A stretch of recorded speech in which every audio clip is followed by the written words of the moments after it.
Well, hello there, and welcome to my video on natural dyeing with Cochineal and marigolds.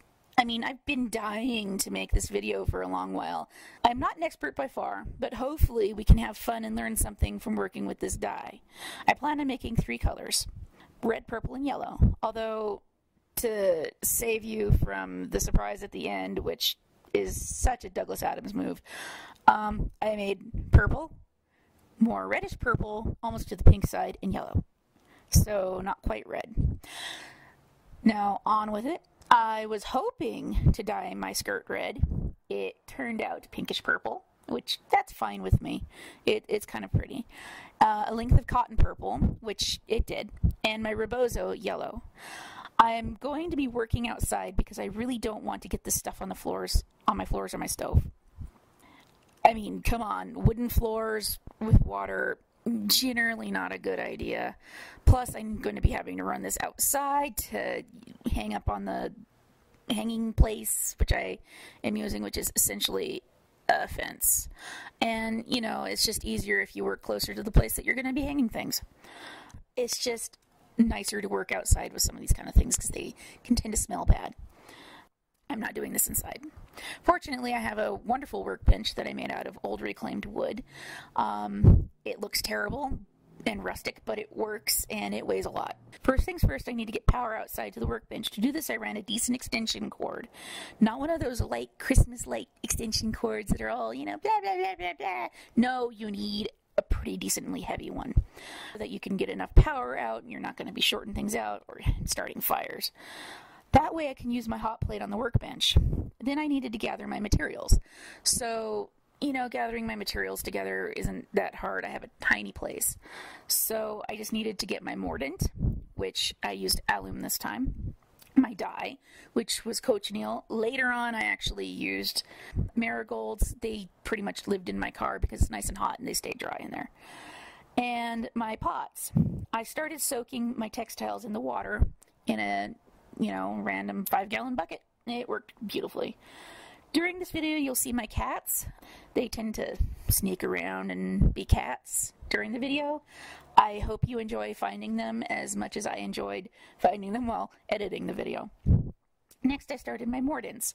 Mordants are substances that help dye become more or less permanent and not wash out of fabric, yarns, or fibers. I have several different types of mordants. They were given to me by a lady in this class that I was taking on, like, magic in ancient societies. And she gave me a ton of stuff, including, you know, dye stuff, the mordants, and some weaving things.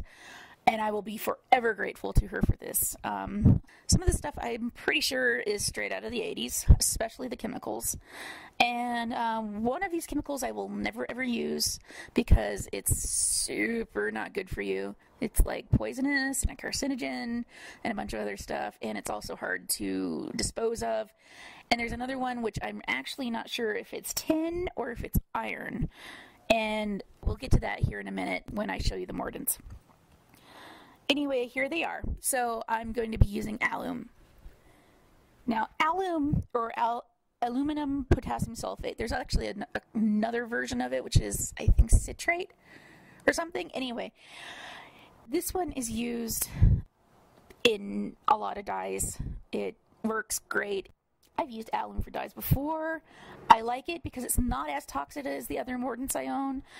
It's been used since ancient times for fixing dyes. Pliny the Elder describes it in his book, The Natural History. The next one is copper sulfate. It is used to help with bright greens. I've used it before, and boy, does it make a green. It is kind of toxic, so you really don't want to eat it. You also, you know, don't really want to, like, just throw the water out into your garden, even though it is used as an augment for plants. It's just don't do it. Don't do it. You want to be safe. Always read the white papers on your chemicals that you're using. Chrome. We don't use chrome anymore. Just gonna say it. If you have chrome, don't use it. Find a way to dispose of it if you can safely, which means you need to go talk to, like, the chemical waste disposal or whatever. I'm probably gonna have to go figure out how to deal with mine. It's a proven carcinogen, and it's just, yeah, no. Iron. Iron can be used to darken dye. It also it works very well. It's also very easy to make. All you really need is some old nails to do it. You can also use, iron sulfate if you want to. But you got to be careful because it can weaken fibers, especially wool and silk, and make them brittle, which is not fun. I mean, you can even make it by just making your dye in an iron pot. So there you go. And then tin, as according to my sources, makes a clear and very fast color, which basically means it's a very good looking color, bright, clear, and very permanent. Use just a little, be careful with tin. With all of these, you should be using caution and a respirator, and please read the white papers. You can usually find those on any chemical site. I believe it's on the CDC website, or not disease control, but wherever you can find poison control or whatnot on there. There are others out there, but not anything that I have. First thing I did was heat up the water and add the alum. I was going to create the dye right away with the alum in it, which you can do. I had been reading some stuff and I didn't feel like I should. So I just did the soaking thing in the mordant, which reminds me I need to go put a t-shirt in for my aunt. It seems to work pretty good. It seems to work better if the cloth is mordanted before dyeing, as far as I can tell. So I let it dissolve and added my material. Then I let everything heat up for a bit and transferred it to the bucket for overnight.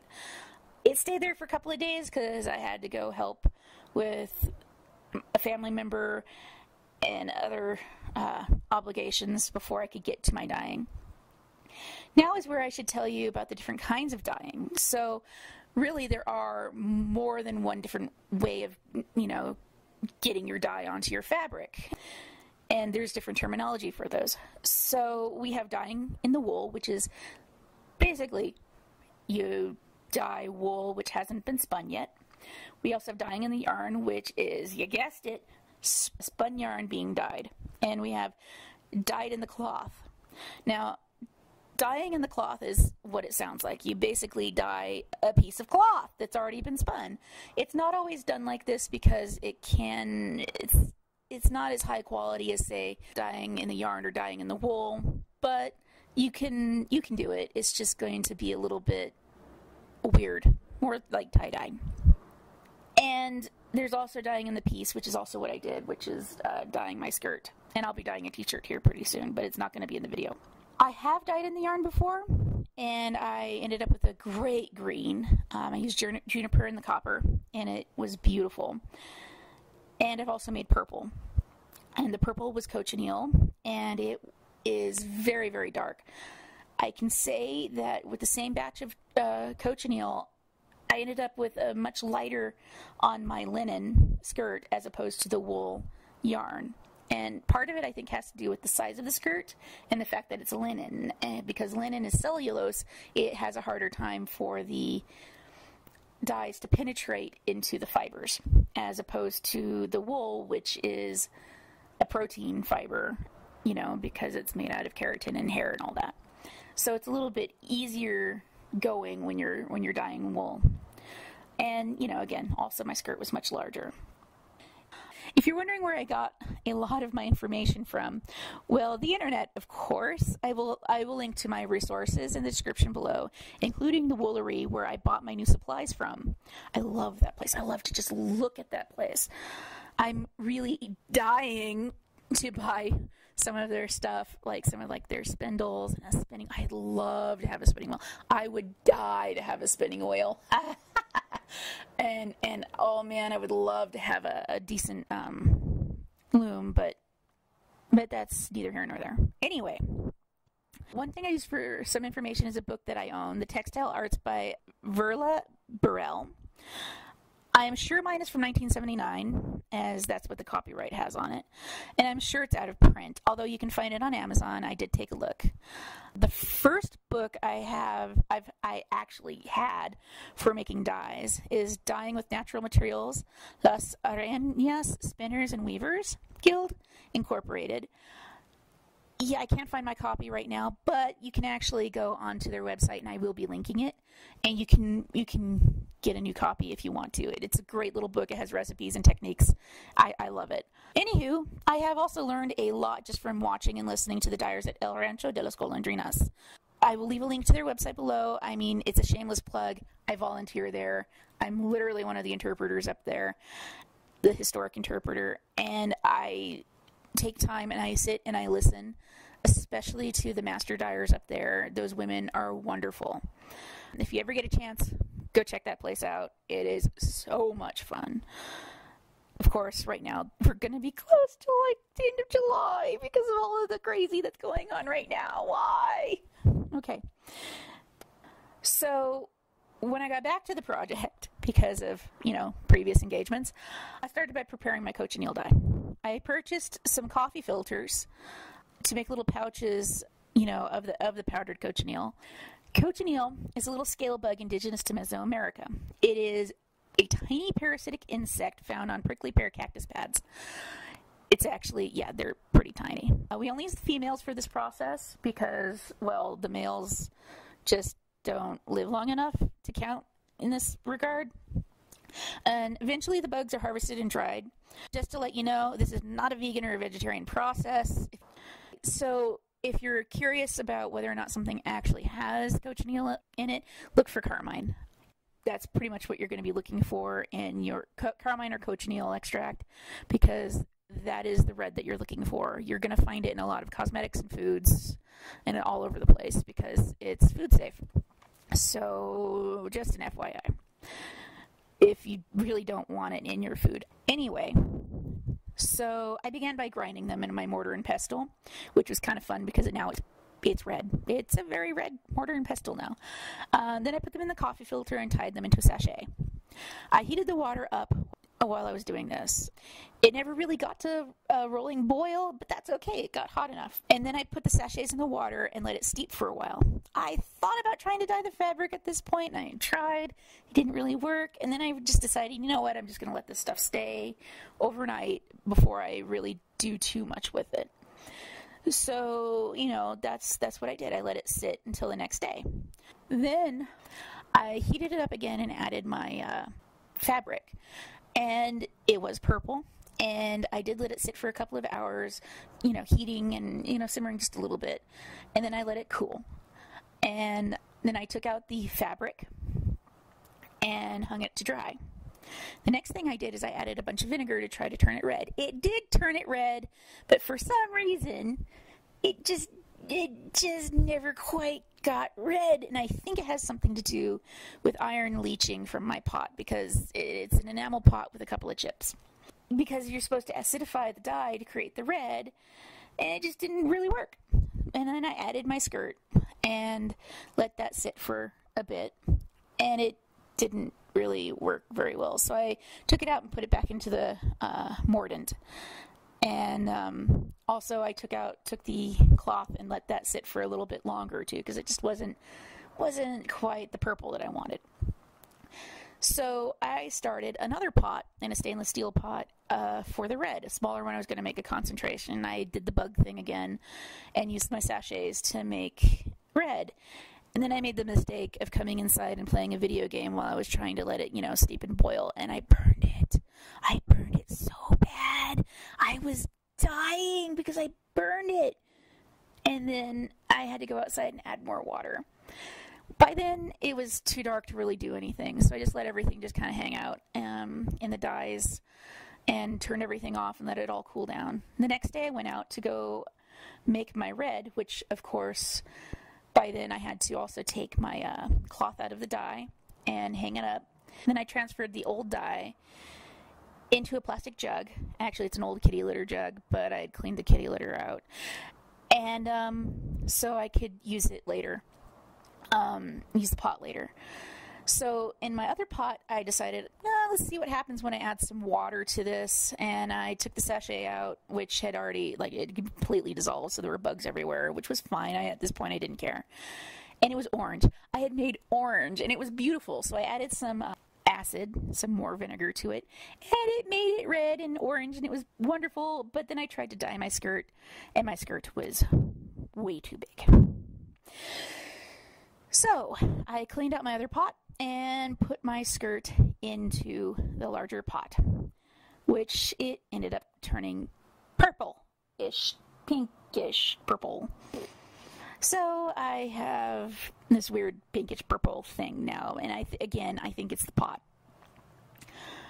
And I also was playing around with the other sachet that I somehow dug out of one of the pots of dye by squeezing the sachet and letting like little drops of bug juice all over everything. And it actually made some pretty cool dots all over the skirt in some places.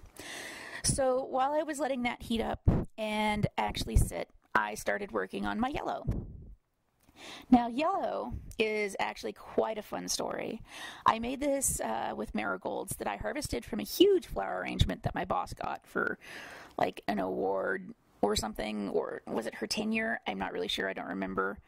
Anyway, they wanted me to get rid of it, and I was like, ooh, we have some flowers I can use. So not only do we have these marigolds, we also have some neat dried flower arrangements now in my lab because I got bored. And also, when I was working in the dye shed with the dyers at Rancho de Las Golondrinas, we had actually run out of CHamisa, which is this giant bush. It's related to rabbitbush and snakeweed, and you can actually use rabbitbush and snakeweed for these. That grows around in the desert, and it starts blooming in the fall, and it has these tiny little yellow flowers, and you can smell them like all over the place. You harvest the CHamisa, and it makes a wonderful yellow dye. Well, we were really low on it, so she was throwing in marigolds, because marigolds make a beautiful yellow dye too. So we were actually using the marigold and CHamisa for yellow that day, and then we were also over dyeing some blue that we'd made with indigo, and for, I mean, the most wonderful greens. And oh, I'm going to have to insert a picture here with just a picture of the dye shed and all the beautiful things that we made, or that she made in the dye shed. And I cannot wait to get back. This whole lockdown thing has just been horrible. It was really, really cool. Anyway, first thing I needed to do was separate the petals from the sepals and the stem. That was pretty easy, and I put them in the water to steep for a while. I also was letting the water heat up, kind of like when you make a tea. I let it get to a boil, which this one actually did a rolling boil, which was amazing. And then I let it steep overnight after I turned it off. And then I heated it up again the next day. And the most wonderful thing in the world is it actually smelled like chamomile tea. Like the most wonderful chamomile tea you've ever smelled. Just really great compared to the other one, which smelled like. So the next day I took my skirt out of the red purple dye and hung it up to dry, and then I put my rebozo out of the mordant and put it in the yellow pot and heated it up. I let the rebozo sit in the water for about a day, and then I took it out of the dye and hung it up to dry. At this point, I'd also rinsed my skirt in the bucket and had changed it out with just fresh water, then hung it up to dry next to the rebozo again. Then the next thing I did, which was the next day, I took everything to my friend's house to do the laundry because, you know, the next thing you do is you wash it. They are both beautiful. My rebozo still smells slightly of chamomile, which is kind of weird and kind of cool. And the color is slightly duller than it was like when it was drying, but that's totally cool with me. It's actually still a very pretty color. This project has definitely been a learning experience for me. Here are a few things I need to do or get for next time. I do believe the problem I'm having with the color has to do with the leaching of iron from chips in the larger pot. I need to get a new one. I think a stainless steel stock pot will be what I need, and I might be able to find it at the 999, which is one of our local Asian food stores with, you know, restaurant supply in it. I plan also to get some long tongs, which would be nice. Then I don't have to, you know, have restaurant hands, which will help me out with, you know, moving things around and, you know, getting things out of the water better. I'd love to have a laundry line in my yard just so I don't have to hang them up on that fence. So I might need to get something that I can use that's retractable. Also some, you know, clips. That would be also very nice. Taking my time and letting my projects soak in the dye pots and mordant water were the best things, because before I wasn't as patient, and I think this time I learned something and it was better. And I got a lot of the colors that I wanted, especially for the cellulose fibers. I'm looking forward to wearing my kit, which, because of the times that we're living in, might end up just be me going to the store in kit, because why not? And I'm also looking forward to trying out indigo, which is going to be difficult, but it will be so rewarding if I can get it to work.